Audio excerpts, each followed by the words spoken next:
हमारे साथ तीन खास मेहमान हैं। प्रवक्ता शिवसेना के आनंद दुबे हमारे साथ हैं, कांग्रेस के प्रवक्ता अतुल पाटिल हैं और इसके अलावा वरिष्ठ पत्रकार विजय चोरबारे हमारे साथ हैं। सबसे पहले आनंद जी, आपसे सवाल, जो उद्धव ठाकरे के तेवर दिखे कल और परसों, संजय राउत के तेवर दिखे, वो शाम होते होते और आज सुबह तक बिल्कुल सामान्य हो गए, लगता है बातचीत अब ठीक हो गई। तो क्या ये माना जाए कि जो एक रोड़ा, एक बाधा थी, वो अब खत्म हो गई है और कांग्रेस और शिवसेना बहुत अच्छे से मिलकर आगे काम करेंगे? सुशील जी नमस्कार। देखिए, हम पहले से कह रहे हैं कि हमारी लड़ाई मोदी जी से है, बीजेपी से। इस समय अगर हम महागठबंधन में सब लोग मिलजुल कर काम करेंगे तो बीजेपी और मोदी जी को हराया जा सकता है, जिसका दो उदाहरण पेश करता हूं। एक पुणे का कस्बा और एक मुंबई का अंधेरी उपचुनाव। इन दोनों में हमने अच्छी खासी वोटों से जीत हासिल की है। तो यदि हम अलग मुद्दों में भटक जाएंगे, जो मुद्दे आज जरूरत की नहीं है उनमें भी यदि उलझेंगे, तो मोदी जी का सामना करने में हमें तकलीफ होगी। अगर राहुल गांधी जी बार बार हमारे देवता समान वीर सावरकर जी का अपमान करेंगे, तो स्वाभाविक सी बात है कि हमें पीड़ा होगी, हम आपत्ति उठाएंगे। हमने आपत्ति उठाई, हमने उनके द्वारा बुलाए गए डिनर का भी बहिष्कार किया। लेकिन अगर राहुल जी को लग रहा है कि नहीं, इस विषय को गंभीरता से मैं लूंगा और शिवसेना जो कहती है या जो मुझे समझाना चाहती है मैं उसको समझूंगा, तो कोई लड़ाई नहीं है। हम मिलजुल कर ही रहे हैं काम, आगे भी करेंगे। क्योंकि जब इंदिरा गांधी जी, जो कांग्रेस की बड़ी नेता, देश की बड़ी नेता रही, उन्होंने यदि वीर सावरकर जी के सम्मान में कहा है, तो राहुल गांधी जी को स्वीकार करने में क्या आपत्ति है? ठीक है, राहुल गांधी जी ने एक बार, दो बार, चार बार कहा, हमने आपत्ति जताई है। अगर कांग्रेस पार्टी और राहुल गांधी जी आगे से इस विषय पर बात नहीं करेंगे या उनका अपमान नहीं करेंगे, तब कोई मुद्दा ही नहीं है सुशील जी। मुद्दा है कि गठबंधन को मजबूत करके भारतीय जनता पार्टी को हराना है। जिस प्रकार महंगाई, बेरोजगारी, किसानों की समस्या, उससे हमें निपटारा, एक बोलते हैं ना, निजात पानी है। तो अगर बीच बीच में राहुल जी कुछ ऐसा विषय ले आते हैं जिसकी आज कोई आवश्यकता नहीं है, तो हमारा वो जो मेन मुख्य मुद्दा है मोदी जी को हराने वाला, वो कहीं ना कहीं पीछे छूट जाता है। और कोई लड़ाई नहीं जी। है। हम तो एक दो बार अपनी आपत्ति जताएंगे, आप यदि हमें नहीं मानेंगे, हमारी बात नहीं सुनेंगे, तो स्वाभाविक सी बात है कि आप स्वतंत्र दल हैं, हम स्वतंत्र दल हैं, हम अपना रास्ता देखेंगे। लेकिन यदि आप ये मानते हैं गंभीरता से कि नहीं भाई, आपको जो दुख हुआ है, आपको जो ठेस पहुंची है, उस पर मैं विचार कर रहा हूं, मैं अब आगे से आपको दुख नहीं पहुंचाऊंगा, तो विषय वही समाप्त होता है। जी जी, हमारे साथ कांग्रेस के प्रवक्ता अतुल पाटिल भी हैं। अतुल जी, जो बात सामने आई कि अब नहीं बोलेंगे एक दूसरे के भावनात्मक मुद्दों पर और लड़ाई सावरकर से नहीं मोदी सरकार से है, संजय राउत ने कहा उनकी राहुल गांधी से बात हो गई, तो क्या ये माना जाए कि अब राहुल गांधी का मन सावरकर को लेकर बदल गया है, या फिर ये चुप्पी मजबूरी में है? सहमति नहीं है लेकिन मजबूरी में चुप्पी साधनी पड़ रही है? नहीं, देखिए, अभी जो वरिष्ठ स्तर पर बात हुई है और राहुल जी ने खुद ने अगर बात की है, तो उससे हर कोई सहमत है, उसे असहमति दर्शाने की कोई जरूरत नहीं है। लेकिन एक बात तो ये तय है कि हमारे में संवाद है। कुछ बातों के आनंद के जरूर मैं बोल सकता हूं, लेकिन बोलूंगा नहीं आज। तो संवाद जो है वो दोनों पार्टियों के बीच में बना हुआ है और कोई ऐसी बात नहीं थी कि हम एक दूसरे के टेबल पे बैठकर बात नहीं हो सकती। बात तो हुई है और ये बात एकदम सही है कि आज लोकतंत्र को बचाने की लड़ाई हम लड़ रहे हैं, आज संविधान को बचाने की लड़ाई हम लड़ रहे हैं। आज आम आदमी जिन जिन चीजों से, जिन जिन समस्याओं से जूझ रहा है, उसके लिए इकट्ठे आए थे। एक विपरीत परिस्थिति में महागठबंधन जो है हमारा, महाविकास आघाड़ी का, वो बना है। और जब वो गठबंधन जब बना तो दोनों की विचारधाराएं दोनों को अच्छे से मालूम थी। लेकिन अहम बात ये थी कि जिस तरह से प्रादेशिक दलों को खत्म करने की बात खुले स्वरूप में हो रही है, हमारे साथ आइए, हम आपको आएंगे तो भी खत्म करेंगे, नहीं आए तो भी खत्म करेंगे। नड्डा जी का एक स्टेटमेंट आपने देखा होगा, वो काफी अलोकतांत्रिक बात थी, लेकिन मीडिया में उसकी चर्चा नहीं हुई, ये काफी दुर्भाग्यपूर्ण है। नड्डा जी ने कहा था कि 2024 के बाद कोई भी प्रादेशिक दल नहीं रहेगा। फिर जिस कांग्रेस ने स्वाधीनता संग्राम में इतनी आहुतियां दी, स्वाधीनता संग्राम किया अंग्रेजों के साथ और इस देश को एक मजबूत लोकतंत्र दिया, 70 साल में इस देश की जो पीढ़ियां है, 1947 से लेकर 2014 तक, वो सारी पीढ़ियों ने इस देश में एक मजबूत लोकतंत्र देने का काम किया है। तो ये जो धरोहर है, जैसा कि राहुल जी ने कैम्ब्रिज में कहा था, ये दुनिया की धरोहर है भारत का लोकतंत्र। तो इस लोकतंत्र को बचाना हमारी एक नैतिक ही नहीं तो एक व्यावहारिक जिम्मेदारी है कांग्रेस की। और कांग्रेस वो जिम्मेदारी निभाने के लिए जो जो भी त्याग करना पड़ेगा वो त्याग करेगा, क्योंकि देश बड़ा है, देश के आने वाले पीढ़ियों के लिए ये लोकतंत्र बचाना जरूरी जी, है। जी। और आने वाली जो समस्याएं हैं लोगों की, चाहे महंगाई हो, चाहे बेरोजगारी हो, जिस तरह से लोगों पे जीएसटी लादा जा रहा है, जी जिस तरह से एक प्रॉब्लम सामने खड़े जी, होते दिखाई दे रहे हैं, आपकी बात उसे बिल्कुल उसे समझ में लड़ना आ गई। बहुत जरूरी है।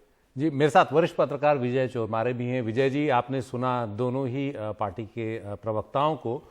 क्या आपको लगता है कि ये तो एक मुद्दा था, लेकिन ऐसे कई और मुद्दे हैं? पश्चिम बंगाल को आप लें, तेलंगाना को आप लें, दिल्ली को आप लें, कई राज्य हैं इस तरह के जहां की कांग्रेस की स्थानीय पार्टियों के साथ पटरी नहीं बैठती। तो आपको लगता है कि जो ये चुनाव से पहले आम चुनाव, मतलब अगला 1-1.25 साल जो है, तब तक ये एकता बनी रह पाएगी जो अभी पिछले कुछ दिनों राहुल गांधी को मानहानि के मामले में सजा के मसले पर एकता बनी है, वो टिकेगी अगले 1-1.25 साल?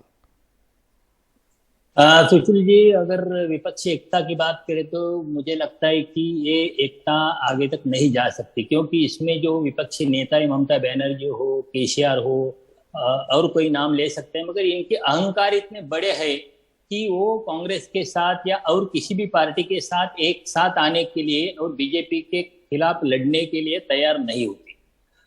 इनको इन कई नेताओं के मैंने नाम लिए, इसमें इनकी मनोभूमिका यही रहती है कि बीजेपी के खिलाफ लड़ेंगे मगर नेतृत्व तो हम करेंगे। ये तो नहीं हो सकता ना। अगर कांग्रेस देश की बड़ी पार्टी है, पूरे देश में फैली हुई पार्टी है, तो नेतृत्व तो शायद ही उसी पार्टी के पास रहेगा। मगर दूसरी बात तरफ देखेंगे तो कांग्रेस भी अहंकार में दिखती है। बड़ी पार्टी की यही जिम्मेदारी रहती है कि छोटी छोटी पार्टियों का सम्मान रख के उनको साथ लेके आगे चलना पड़ता है, मगर कांग्रेस आज तक वैसा करते नहीं दिख रहे हैं। इसलिए मुझे लगता है आगे तक नहीं जा सकता। इसमें ये बात बेहतर रहेगी कि जिन जिन पार्टियों की जिस जिस राज्य में ताकत है वो अपने अपनी जगह बीजेपी के खिलाफ लड़े, और बीजेपी की जो सीटें है वो सीटें जितनी कम कर सके उतनी कम करे। मुझे लगता है यही प्रायोरिटी रहेगी विपक्षी पार्टियों की। अगर यही प्रायोरिटी रहेगी तो ही वो बीजेपी को अच्छी तरह टक्कर दे सकते हैं। दूसरी बात, जी जी बोलिए। दूसरी बात में एक बात जो छूट गई, सावरकर के बारे में दोनों ने जो कहा, तो मुझे लगता है कि उद्धव ठाकरे ने जो भूमिका ली उनकी मजबूरी है। क्योंकि ऐसा है, जब उद्धव ठाकरे ने बीजेपी से रिश्ता तोड़ के कांग्रेस और राष्ट्रवादी कांग्रेस के साथ जो अलायंस महाविकास आघाड़ी बनाई, तब से उद्धव ठाकरे के खिलाफ हिंदुत्व के बारे में कुछ सवाल पूछे जा रहे थे, बीजेपी की तरफ से पूछे जा रहे थे, उनके विरोधी की तरफ से पूछे जा रहे थे। शिवसेना में जो बड़ी दरार आई, एकनाथ शिंदे बाहर निकले, उस वक्त भी ये हिंदुत्व की ही दलील दी गई उनकी तरफ से। इसी वक्त मुझे लगता है कि जब उद्धव ठाकरे की मुंबई के बाहर, मुंबई में मराठी मानुस, यही उनका एजेंडा पहले से है और अब आज भी है, मगर मराठी मानुस के साथ हिंदुत्व का भी एजेंडा है और महाराष्ट्र में उनका हिंदुत्व का एजेंडा चलता है जी। ऐसे में सावरकर के खिलाफ कोई बात कहे और शिवसेना उस पर कोई रिएक्शन नहीं दे, तो उनकी जो अपनी वोट बैंक है वो वोट बैंक को भी खतरा दिखता है। इसलिए मुझे लगता है उद्धव ठाकरे ने अग्रेसिव भूमिका ली जी। अतुल पाटिल जी, आपने विजय चोरमारे जी को सुना, उनको नहीं लगता कि ये एकता जो है आपके विपक्ष की ये लंबी टिकेगी, अगले आम चुनाव तक टिकेगी? क्योंकि कई राज्यों में विरोधाभास हैं। क्या कांग्रेस इस विरोधाभास को पाटने के लिए नेतृत्व जो है अपने हाथ से जाने देगी, स्थानीय पार्टियों को ज्यादा जगह देगी नए गठबंधन में, ताकि उनकी आवाज ज्यादा ऊंची हो, अपने राज्यों में और मजबूत होकर उभरें? और अगर ऐसा होता है तो कांग्रेस को कुछ जमीन अपनी छोड़नी पड़ेगी? देखिए सुशील जी, अभी दो परिस्थितियों का आकलन जो है मेरे ख्याल से इस देश के जितने भी बड़े नेता है वो जरूर कर रहे होंगे। एक तो लोकतंत्र बचेगा तो ही प्रादेशिक दल बचेंगे, तो ही विपक्ष बचेगा और तो ही इस देश का संविधान बचेगा और आने वाले चुनाव हम लड़ पाएंगे। ये एक विपरीत और ऐसी परिस्थिति कभी नहीं आई थी जो आज हमारे सामने खड़ी है, पहली बार। दूसरी व्यावहारिकता की बात है, राजनीतिक व्यावहारिकता की। 2004 से लेकर 2014 तक जिस तरह से गठबंधन को लेकर एक यूपीए बना और यूपीए ने जिस तरह से सफलतापूर्वक काम किया और जो सम्मान साथी प्रादेशिक दलों को मिला वो सबके जहन में जरूर होगा। आज इकट्ठा आने की वजह जिस तरह से देख रहे हैं आप कि राहुल जी से आपकी शिकायत हो सकती है, राहुल जी विपक्षी नेता है और आपके मतभेद हो सकते हैं, लेकिन आपने तो विरोधी को, विपक्षी को दुश्मनी समझ लिया। हम रोंद डालेंगे, हम सत्ता के पीछे खड़े रहकर रोंद डालेंगे, हम आपकी सदस्यता जो है संसद से वो रद्द करा देंगे, आपको घर से बाहर निकाल देंगे। उस व्यक्ति को जिसके दो घर जो है पुश्तैनी घर इस देश की संपत्ति में जो है दान कर दिए थी, अरे आप देखिए कि सब कुछ खत्म करने की जो मानसिकता भाजपा की है, उसके खिलाफ लड़ना है या छोटी छोटी चीजों के लिए लड़ना है, ये सबसे अहम बात है। कांग्रेस को कोई अहंकार नहीं। विजय चौरमारे जी को मैं यहाँ से बता दूं कि कांग्रेस को कोई अहंकार नहीं है। देखिए ना, महाराष्ट्र में जिस तरह से तीसरी पार्टी हमारे गठबंधन में आई, पहले हम और एनसीपी थे, शिवसेना आई, और अभी 2 विधान परिषद के बड़े चुनाव हुए 2 साल में। दोनों चुनाव में जो सामंजस्य तीनों पार्टी ने दिखाया है, उसका नतीजा दुनिया ने देखा है। नागपुर में 2 बार, इनका जो हेडक्वार्टर है उसमें 2 बार हमने चुनाव में इनको हराया है। एक बार पदवीधर मतदार संघ में, एक बार टीचर्स कॉन्स्टिट्यूंसी में, और विदर्भ में जहां इनका काफी बड़ा नेता डॉक्टर रंजीत पाटिल जो मंत्री भी रह चुके थे, तो एक अहम सीट थी बीजेपी के लिए, वो एक छोटे से हमारे कार्यकर्ता से हार गए। तो जिस तरह का एक सामंजस्य, राजनीतिक सामंजस्य दिखाई दिया है, वो एकदम स्पष्ट है। और बीजेपी की भूमिका खत्म करने की जो भूमिका है, वो दोनों परिस्थितियां जो है वो सामने है। और मेरे ख्याल से ये काफी सारे नेता जो है 50-50 साल की इनकी राजनीतिक भूमिका रही है, तो मुझे नहीं लगता कि कोई ऐसी आपत्ति अभी इसके बाद आएगी। तालमेल से चुनाव होगा और 2024 में इस देश को तानाशाही से निजात जरूर मिलेगी। मैं आनंद दुबे जी से अगला सवाल पूछना चाहता हूं। आनंद जी, आपकी पार्टी ने बड़ा दिल दिखाया सावरकर जैसे मुद्दे पर, जिस पर वो बिल्कुल भी पीछे हटना नहीं चाहती, दिखना नहीं चाहती, क्योंकि उस मुद्दे को बीजेपी भी भुनाना चाहेगी। उस पर आपने कांग्रेस के साथ एक सहमति बना ली। अब राहुल गांधी, आपका कहना है, इस मुद्दे को नहीं उठाएंगे, भावनात्मक मुद्दों को नहीं उठाएंगे। लेकिन क्या आप ही की तरह बड़ा दिल ममता बनर्जी दिखाएंगी? क्या केसीआर दिखाएंगे? क्या अरविंद केजरीवाल दिखाएंगे? इस तरह के जो स्थानीय क्षत्रप हैं, जिनकी बड़ी महत्वाकांक्षाएं हैं दिल्ली में, क्या वो इस तरह का बड़ा दिल दिखा पाएंगे? जरूर दिखाएंगे। जब सबका मकसद एक होता है, सबका उद्देश्य एक होता है, तब सब एक मंच पर आते हैं। लेकिन अभी तक तृणमूल ने कहा है कि उसकी एकता सिर्फ राहुल की मानहानि वाले मुद्दे पर ही टिकी थी, और किसी मसले पर अभी वो उसने सहमति नहीं जताई है। तृणमूल कांग्रेस ने साफ कहा कल। आप तो इतने वरिष्ठ पत्रकार हैं। राजनीति संभावनाओं का खेल है। राजनीति में कभी भी संभावनाएं मरती नहीं है। जब 25 दलों को इकट्ठा करके पंडित अटल बिहारी वाजपेयी जी सरकार चला सकते हैं, तब हम 25-50 लोगों को मिलकर सरकार भी बना सकते हैं। जिसने इतिहास में पुनरावृत्ति की हो किसी चीज की, वो वापस भी हो सकती है। तो हम यही कहेंगे कि आज की अगर हम बात करें, तो हम अगर सभी दल मोदी जी को हराने के लिए एक मंच पे आते हैं, चाहे कांग्रेस हो, टीएमसी हो, समाजवादी पार्टी हो, टीआरएस हो, चाहे कोई ममता दीदी हो, कोई भी हो, अगर सबकी इच्छा है कि भाई मोदी जी नहीं चाहिए, तो विषय समाप्त होता है। तो अनेक विचारधाराओं की पार्टियां भी एक मंच पे आती हैं, जैसे हम और कांग्रेस। दोनों की विचारधाराएं अलग अलग है, दोनों के नेता अलग अलग हैं, दोनों का झंडा अलग अलग है, लेकिन मोदी जी के खिलाफ एक साथ बैठे हुए हैं। हम अगर कोई बात, हमारे मन में मन दुख होता है, तो हम अपने साथियों से ही तो कहेंगे, हम और तो कहीं जाके कहेंगे नहीं विपक्षियों से। तो हम अगर हमें कोई मन दुख हुआ है, हमने कांग्रेस से कहा, कांग्रेस ने उसको मान लिया, विषय यहीं समाप्त होता है। ऐसे ही ममता दीदी, अखिलेश यादव के और अरविंद जी के जो मतभेद है, उसे भी बैठ के कांग्रेस सॉल्व करे। इसीलिए हम कह रहे हैं कि अब समय कम है, अब इन छोटी छोटी विषयों पे उलझने की बजाय बड़े काम पर लगना है। मोदी जी को, विजय चोरमारे को सत्ता से दूर करना है। जी, मैं समझ गया बिल्कुल। विजय चोरमारे जी हमारे साथ। विजय जी, आपने दोनों की बात सुनी, दोनों बड़ा दिल दिखा रहे हैं, दोनों कह रहे हैं कि कंसेशन देंगे, साथ मिलकर काम करेंगे। ऐसा पहले भी हुआ है, बड़े बड़े गठबंधन बने हैं, एनडीए, यूपीए और राष्ट्रीय मोर्चा जैसे। आपको लगता है कि क्या कोई ऐसा बड़ा नेता उभर कर आएगा जो इस तरह के कॉन्ट्रडिक्शंस को, इस तरह के विरोधाभासों को पाटने में मदद करे, सबको साथ लाए? क्या कोई इस तरह का संयोजक बनेगा? ये भूमिका भी कांग्रेस निभाएगी? नहीं, मुझे नहीं लगता कांग्रेस या राहुल गांधी भूमिका निभाएगी। ये भूमिका निभाने के लिए 2 ही नाम सामने आते, एक शरद पवार और दूसरा नीतीश कुमार का। और ये 2 नेता ऐसे हैं जिनकी जो सारी विपक्षी पार्टियां हैं, सारी विपक्षी पार्टियों के साथ अच्छे संबंध है, अच्छे रिश्ते हैं और अच्छा डायलॉग है।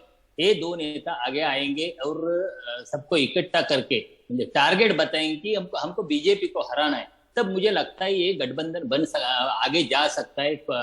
जहाँ कुछ फ्रेंडली इलेक्शन होके भी आगे जा सकता है। मगर ये भूमिका निभाने वाले शरद पवार और नीतीश कुमार, तीसरा नाम ले सकते हैं तो सीताराम येचुरी का ले सकते हैं। और कोई चौथा नाम सामने राष्ट्रीय स्तर पर नहीं नजर आ रहा है। अगर ये 3 नेता आगे आए, तीनों नेता ने कुछ अच्छी मुंह दिखाई तो मुझे लगता है ये गठबंधन आगे तक ले सकता है। बीजेपी के खिलाफ एक अच्छी विपक्षी दलों का जो गठबंधन है वो खड़ा हो सकता है। आप इस भूमिका में केसीआर को नहीं मानते, ममता को तो नहीं मानेंगे, अरविंद केजरीवाल को भी नहीं मानेंगे, लेकिन केसीआर ने तो कोशिशें की हैं विपक्षी एकता की। वो भी क्या इस भूमिका में कहीं आ सकते हैं या वो अगले प्रधानमंत्री ही होना चाहेंगे? नहीं सुशील जी, मुझे ये दिखता है कि केसीआर या ममता बनर्जी और अरविंद केजरीवाल ये तीनों खुद को प्रधानमंत्री पद के दावेदार समझते हैं। इसीलिए मुझे लगता है और उनके पास उनका बड़ा अहंकार है। वो अगर कल बीजेपी का सरकार आज आ सकती है उनके समर्थन से, तो ये तीनों दल बीजेपी के साथ भी जा सकते हैं, इसमें कोई दिक्कत नहीं है। मगर एनसीपी नहीं जा सकती आगे, लेफ्ट फ्रंट नहीं जा सकती। नीतीश ने भी अब बता दिया है कि आगे से बीजेपी के साथ नहीं जाएंगे। मुझे लगता है ये विपक्षी दलों को एक विश्वास भी, नेतृत्व के बारे में विश्वास भी दिलाना पड़ता है नेता को। तो ये 3 नाम छोड़ के मुझे कोई चौथा नाम राष्ट्रीय स्तर पर नहीं दिख रहा है। एक नेता हैं जिनकी हम लोग बात बहुत कम करते हैं, नवीन पटनायक, उड़ीसा के मुख्यमंत्री। ना काहू से दोस्ती ना काहू से बैर, मतलब इस तरह से वो चलते हैं, अपने राज्य में काम कर रहे हैं। क्या उनकी कहीं कोई भूमिका हो सकती है या वो बीजेपी से ही अलाइंड रहेंगे या उनको भी साथ लाने की विपक्ष कोशिश कर सकता है? सुशील जी, नवीन पटनायक की बात करें तो नवीन पटनायक हो, जगनमोहन हो और जो छोटे छोटे क्षेत्रीय दल और क्षेत्रीय नेता हो, उनकी राष्ट्रीय जब कोई इश्यू आता है तब वो कोई रोल नहीं लेते, कोई भूमिका नहीं लेते। बार बार हमने देखा है वो अपने राज्य का हित, अपना हित और अपना पैकेज ही देखते हैं। इसीलिए वो अपॉर्चुनिस्ट लीडर है नवीन पटनायक से लेकर जगनमोहन रेड्डी, केसीआर तक। तो मुझे वो उनके राज्य में उनकी अच्छी पैठ है, वो अच्छे लीडर है, उनके अच्छे सबके संबंध है। मगर वो जिनकी केंद्र में सरकार आ सकती है और आती है उसके साथ जाते हैं। उनकी कोई जो आइडियोलॉजिकल स्टैंड है, उनका आइडियोलॉजिकल स्टैंड बीजेपी के खिलाफ कभी भी नहीं दिखता। जी, बहुत बहुत शुक्रिया विजय चोरमारे जी, वरिष्ठ पत्रकार, शिवसेना के प्रवक्ता आनंद दुबे और कांग्रेस के प्रवक्ता अतुल पाटिल, इस खास बातचीत के लिए।